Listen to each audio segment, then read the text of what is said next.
आपलं सगळ्यांचं नवीन शैक्षणिक वर्षामध्ये स्वागत आहे. Today in the course of lecture going to start with second chapter mechanical properties of the fluid. मित्रांनो, आपल्याला सेकंड चॅप्टर सुरू करण्याआधी त्याच्या संबंधित जे बेसिक कॉन्सेप्ट आहेत ते आपण आधी स्टार्ट करणार आहोत. त्यातला पहिला कॉन्सेप्ट आहे states of matter.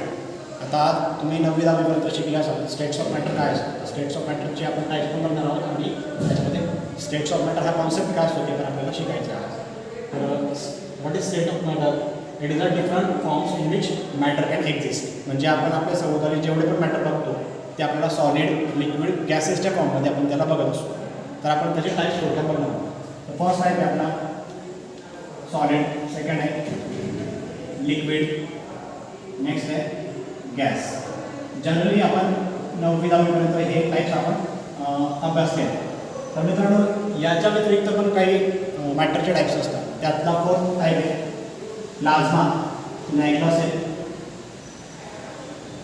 Solid, liquid, gas आणि प्लाझ्मा हे आपण 4 स्टेट इथे आपण लिहून ठेवलेले आहेत. त्याच्यानंतर सुद्धा काही आपण स्टेट त्याच्यात अभ्यासणार आहोत. तर त्यातले काही जे स्टेट्स ऑफ मॅटर आहेत, आता समजा आपण सॉलिड आणि लिक्विड याच्यामध्ये इंटरमिडिएट होणारा जो कॉन्सेप्ट आहे त्याला आपण लिक्विड क्रिस्टल म्हणतो. तो पण एक मॅटरचा एक पार्ट आहे. त्याच्यानंतर जर आपण एक्स्ट्रीम कंडिशनचे जे मॅटर्स जर अभ्यासले तर त्यातला एक पार्ट येतो, तो म्हणजे बोज आइन्स्टाईन कंडेन्सेट असा एक कॉन्सेप्ट असतो. तर त्याचं नाव आहे बोज आइन्स्टाईन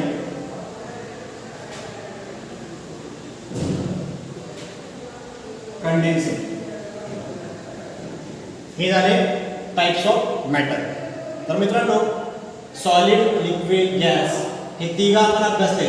पण प्लाझ्मा आणि बोज आइन्स्टाईन कंडेन्सेट हा जो पार्ट आहे हा आपल्या सिलेबसला नाही आहे, पण आपण तरी थोडक्यात अभ्यास करणार आहोत. तर मित्रांनो, पुढे जाण्याआधी आपण सॉलिड, लिक्विड आणि गॅसेस या तिघांच्या प्रॉपर्टीज थोडक्यात आपण बघूया. तर आपण त्याच्या प्रॉपर्टी बघताना सेपरेशन करून घेऊ, क्लासिफिकेशन करून घेऊ. तर पहिला आहे सॉलिड, बाजूला आपण लिक्विड, नेक्स्ट आहे गॅस. आता सेपरेटली आपण जर त्याचा अभ्यास केला, त्याच्या प्रॉपर्टीचा स्टडी केला तर आपल्या लक्षात येईल सॉलिड म्हणजे काय? It has definite shape,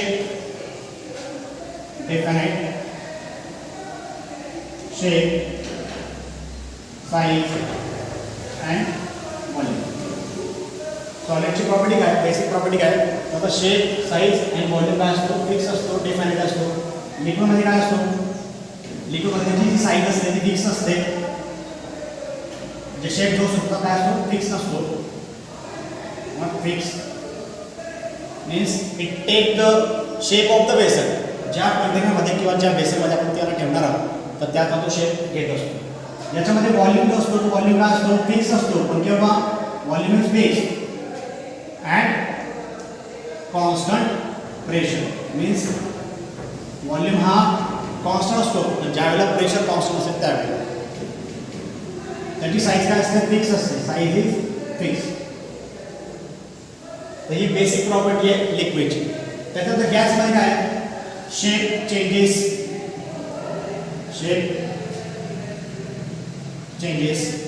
size also changes and volume is not fixed. Gas मॉलिक्युलची जी व्हॉल्यूम असतो काय असतो? फिक्स नसतो. म्हणजे तो पण एक चेंज होणार असतो. शेप चेंज होतो, साईज पण चेंज होते. ही झाली बेसिक प्रॉपर्टी सॉलिड, लिक्विड आणि गॅसची. त्याच्यानंतर एक सेकंड प्रॉपर्टी आपण अभ्यास करणार. त्याच्यामध्ये सेकंड प्रॉपर्टी काय? Intermolecular force of attraction. आता इंटरमॉलिक्युलर फोर्स ऑफ अट्रॅक्शन काय कॉन्सेप्ट आहे ते आपण बघूया. Intermolecular force of attraction. तिघ जे मॅटरचे टाइप्स आहेत सॉलिड, लिक्विड आणि गॅस, याच्यामध्ये इंटरमॉलिक्युलर फोर्सेस कसे वर्क करतात ते आपण बघणार. आता सॉलिडमध्ये काय? इंटरमॉलिक्युलर फोर्स काय असतो? Intermolecular force inside the solid is very high. इथे काय असतो? Very high.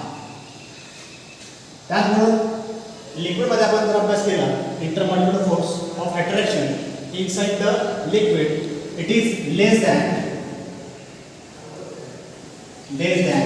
solid but greater than greater than gas.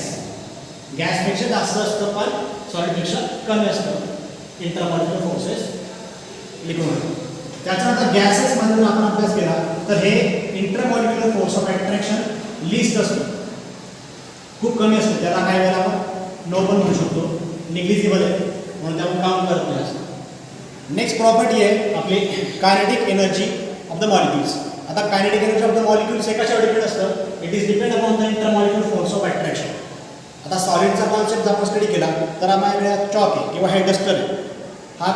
हा जो वूड दिसतो आपल्याला, हा जो लाकडाचा भाग दिसतो, हा काय सॉलिड सरफेस. आता याच्यामध्ये जे पार्टिकल्स आहेत हे कसे बाउंड झाले, ते कसे एकमेकांना घट्ट धरून ठेवले. म्हणजे काय इंटरमॉलिक्युलर फोर्सेस हा स्ट्रॉंग आहे कशामध्ये? सॉलिडमध्ये. म्हणून काय होतं आहे त्याची जी कायनेटिक एनर्जी आहे ती काय लो असते. आता kinetic energy of the molecules हे कशावर डिपेंड असतं? It depends upon the particle in a motion. ज्या पार्टिकलचं मोशन फास्ट असतं ज्या ॲटममध्ये, तर त्याची जी kinetic energy of the molecules ही काय असते जास्त असते.